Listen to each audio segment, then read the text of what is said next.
Have you ever made a decision you thought was smart, but ended up costing you everything? That was me. My name's Mary. I live in Alabama, and I work a 9-to-5 office job. I didn't know much about crypto. I just wanted a better future for my kids. What I didn't realize, Harden, was how fast that dream could fall apart. It started on a Tuesday, just another regular day at the office cafeteria. The smell of reheated spaghetti and microwaved soup hung in the air, mixing with the faint buzz of fluorescent lights. I was standing in line with my tray, scrolling through my phone, thinking about picking up my kids after work.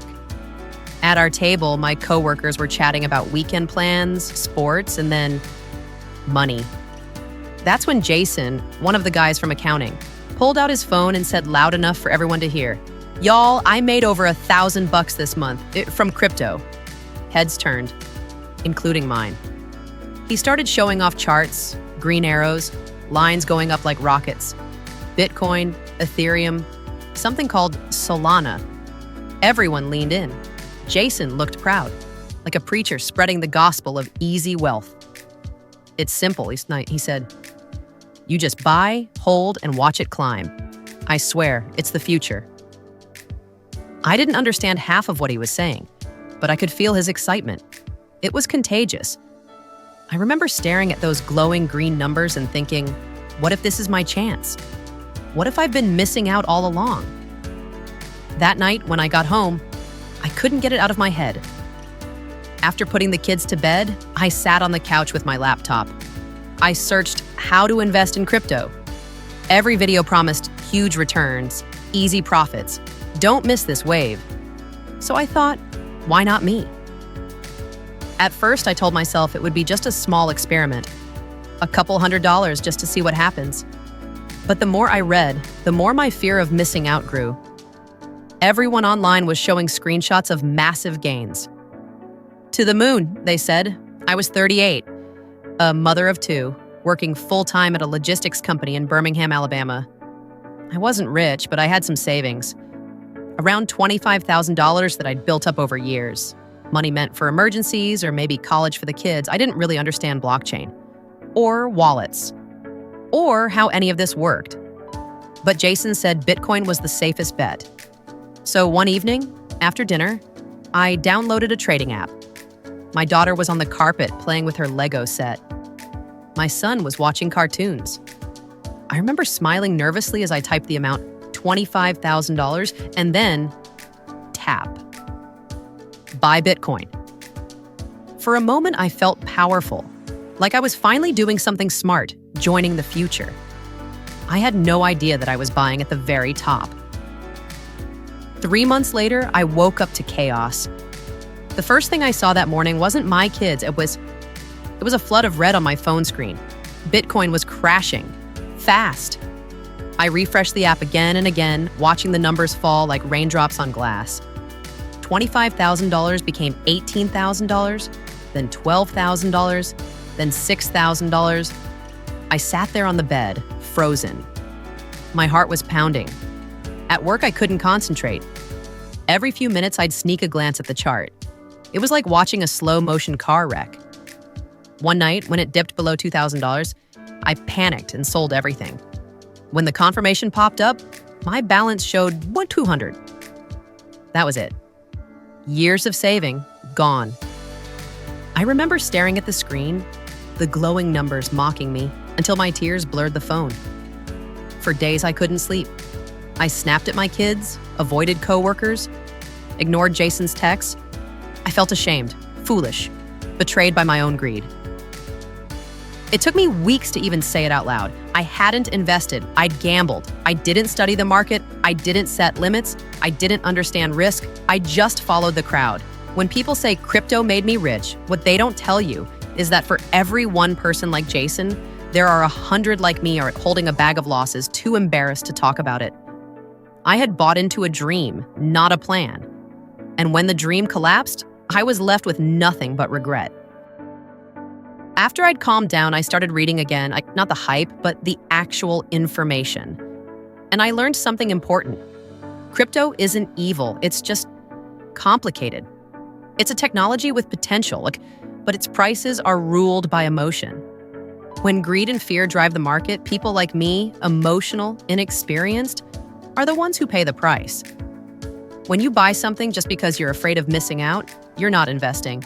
You're volunteering to be the market's lesson. I like to think of it this way. Crypto is like a fancy air fryer. In the hands of someone who knows how to cook, it makes amazing meals. In the hands of someone like me who doesn't read the manual, it burns dinner. And sometimes your kitchen too. It's not the gadget's fault, it's the user's. That's exactly how I treated Bitcoin, like a magic machine that would do the work for me. I didn't take time to learn. I just pressed the shiny button and hoped for the best. Months later, after the dust settled, I realized something deeper. Crypto wasn't the enemy. My impatience was. If I had learned the basics, if I had started small, if I had understood risk management, it could have been a healthy part of my portfolio. The truth is, crypto can be a tool for long-term growth, but it rewards patience, not panic.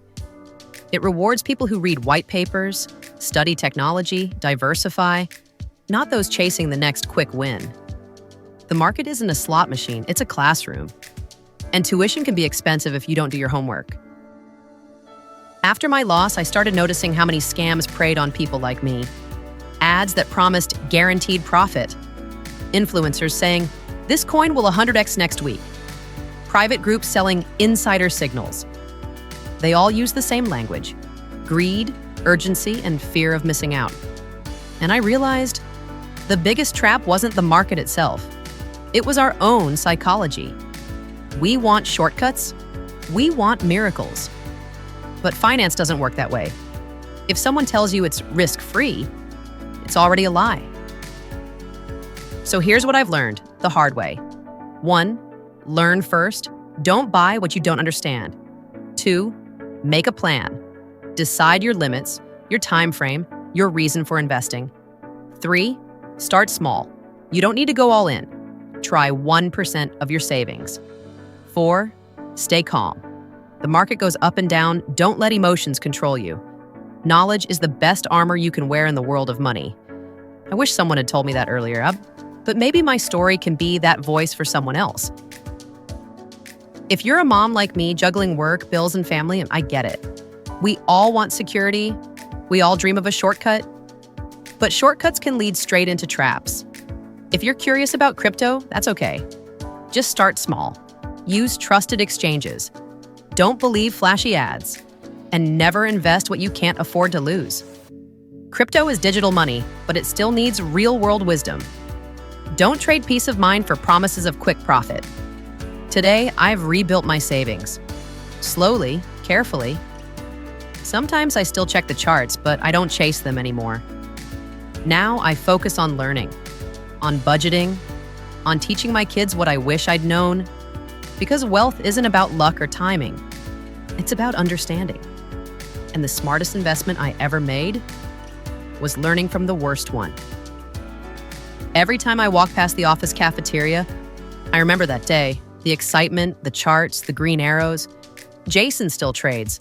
Sometimes he wins, sometimes he doesn't. But now, when coworkers talk about the next big coin, I just smile and listen. Because I've been there. I know how easy it is to get caught up in the noise, and I also know how liberating it feels to finally be free from it.